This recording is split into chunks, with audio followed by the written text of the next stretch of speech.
समंदर की गहराइयों में रहने वाले ये डीप सी क्रिएचर्स अचानक से क्यों ऊपर आ रहे हैं?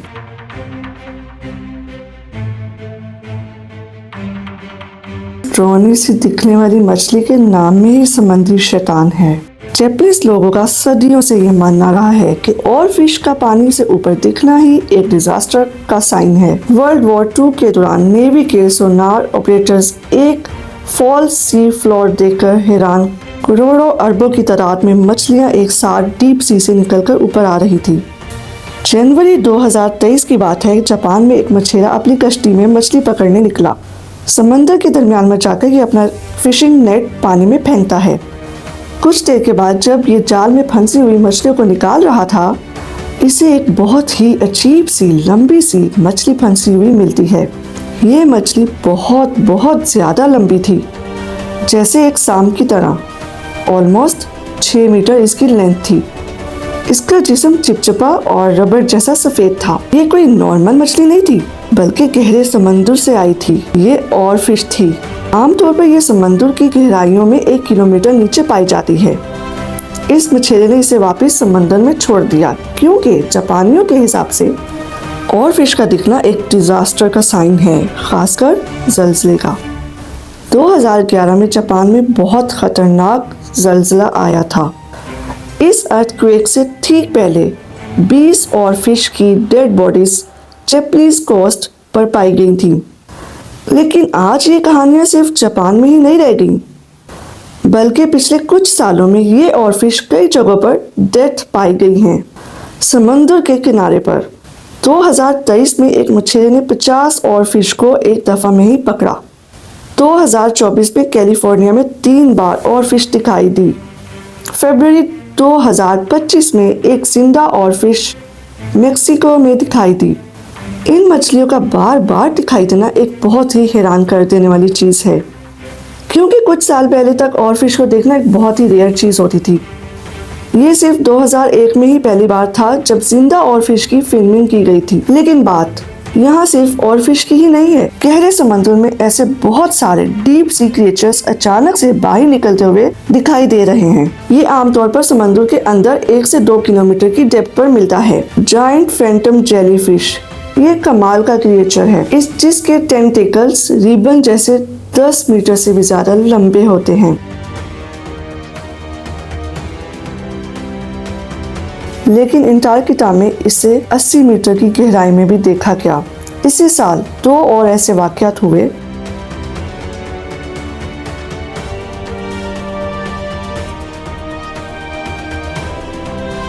ये एक स्मूथ लम्ब फिश थी, जिसका जिस्म एक ब्रेन जैसा दिखता है। इसके अलावा स्पेन की कोस्ट के करीब 2000 मीटर ब्लैक सी डेवल एंगलर फिश समंदर की सतह के पास देखी गई। ये ड्रोनी सी मछली इसके नाम में ही समुद्री शैतान है। ये दोनों टाइप्स की मछलियां ही डीप सी क्रिएचर्स हैं, जिन्हें ऑलमोस्ट कभी भी ऊपर नहीं देखा गया। जाहिर सी बात है, यहाँ पर सवाल उठता है, आखिर हो क्या रहा है? डीप सी क्रिएचर्स जिनकी खबर इंसानों को हजारों सालों से नहीं थी, अब अचानक से सरफेस पर क्यों आ रहे हैं? वर्ल्ड वॉर 2 की बहुत इंटरेस्टिंग बात है। इन्होंने देखा कि रात में पूरे का पूरा सी फ्लोर सैकड़ों मीटर ऊपर उठता दिखाई दे रहा है। ये अपने सुनार का इस्तेमाल कर रहे थे।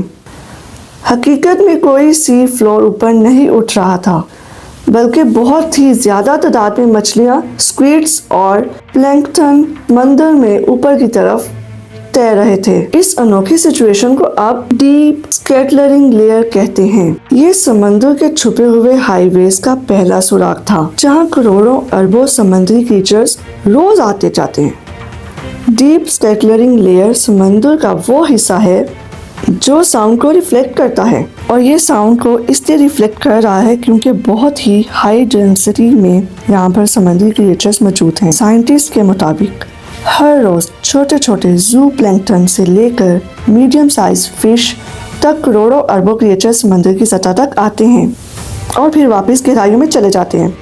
इसे ज़मीन की सबसे बड़ी माइग्रेशन कहा जाता है। और हैरानगी की बात यह कि ये सदियों से इंसानों की नज़र से छुपकर हो रही थी। इमेजिन करके देखो, अरबों जानवर जिनका वजन पूरी इंसानियत से 25 गुना ज्यादा है, रोज एक साथ ऊपर नीचे होते हैं। इस ऊपर नीचे की माइग्रेशन को डियर वर्टिकल माइग्रेशन DVM कहा जाता है। और ये माइग्रेशन ऐसी चीज है जो हर रोज होती है, हर रात को होती है। ये ऐसी चीज नहीं जो सिर्फ एक जगह हो रही है, हर जगह हो रही है। पैसिफिक ओशियन से लेकर इंडियन ओशियन तक, नॉर्थ अटलांटिक ओशियन से लेकर साउथर्न ओशियन तक। लेकिन सवाल ये है कि सारे क्रिएचर्स इतनी ज्यादा तादाद में ऐसा क्यों करते हैं? इसका जवाब है to eat without being eaten. आसान लफ्जों में कहा जाए तो खाने के लिए की जाती है, क्योंकि फोटोसिंथेसिस सिर्फ सरफेस की लेयर पर होता है, फाइटोप्लैंक्टन सिर्फ सरफेस की लेयर पर पाए जाते हैं। यही सारे फाइटोप्लैंक्टन कई छोटी छोटी मछलियों को और जूप्लैंक्टन का खाना है। अब आप कहेंगे अगर ये खाना है तो सुबह क्यों नहीं आकर खाते? क्योंकि सुबह की रोशनी में खुद खाए जाने का खतरा होता है। बाकी सारे जो शिकारी घूम रहे हैं, शार्क्स, वेल्स, डॉल्फिन्स जैसे जानवर, वो खा सकते हैं। इसीलिए छोटी छोटी मछलियां अंधेरे में ही अपना पेट भरती हैं और सुबह होने से पहले वापस समंदर में गायब हो जाती हैं। अब यहाँ मुश्किल ये है, कुछ सालों से कहानी बदल रही है क्लाइमेट चेंज की वजह से। इनकी माइग्रेशन डेली होने की बजाय परमानेंट बनती जा रही है। जैसे जैसे ज़मीन गर्म हो रही है, ये डीप सी के क्रिएचर्स ठंडी जगहों की तलाश में पोल्स की तरफ ऊपर जा रहे हैं। आप शायद ये जानते हो, ग्लोबल वार्मिंग से जो हीट पैदा हो रही है, इस हीट को ऑब्जर्व करने का काम सबसे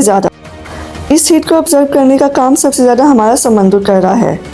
90% जो हीट ऑब्जर्व हो रही है, इससे समंदर खुश्क हो रहा है। और वक्त के साथ साथ जैसे जैसे हीट पानी और ऑब्जर्व हो रही है, लाखों सालों से जो टेम्परेचर स्टेबल रहे थे वो पानी के अंदर अब भरने लगे हैं।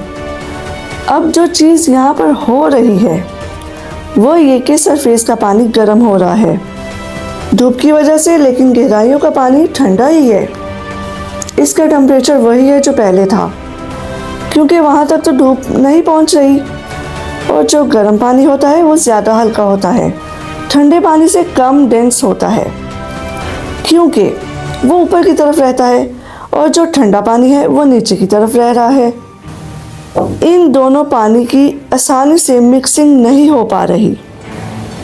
इससे क्या हो रहा है, जो सरफेस के पानी में ऑक्सीजन मौजूद है वो गहराइयों के पानी में नहीं मिल पा रही। डीप सी में एक्चुअली ऑक्सीजन की कमी हो रही है। ऑक्सीजन में थोड़ी सी भी कमी होने का मतलब है इनकी पॉपुलेशन बड़े स्केल पर डिक्लाइन करेगी और एक्सटिंक्शन का ख़तरा वहाँ पर बन जाता है। और ये जो डीप सी क्रिएचर्स हैं, ये स्टेबल ऑक्सीजन एनवायरनमेंट में इन्वॉल्व किए हैं।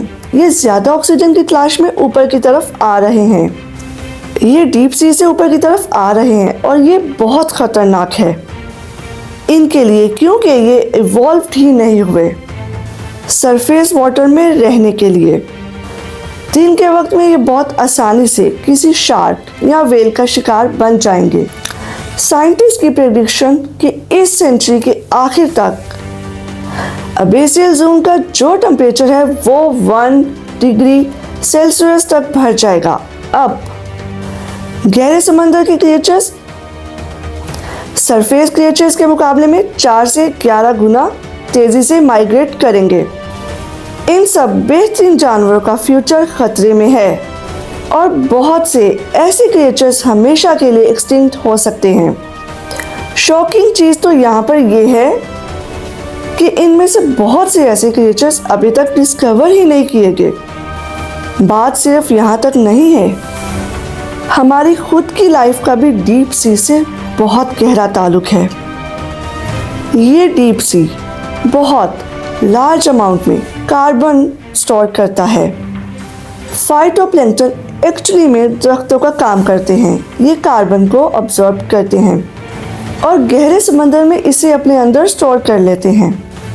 इससे हमारे एटमॉस्फेयर में कार्बन डाइऑक्साइड रेगुलेट्स होती है। लेकिन जिस तरीके से चेंजेस हो रही हैं क्लाइमेट चेंज की वजह से, इससे सभी ओशंस की कार्बन डाइऑक्साइड को ऑब्जर्व करने की कैपेसिटी कम हो रही है।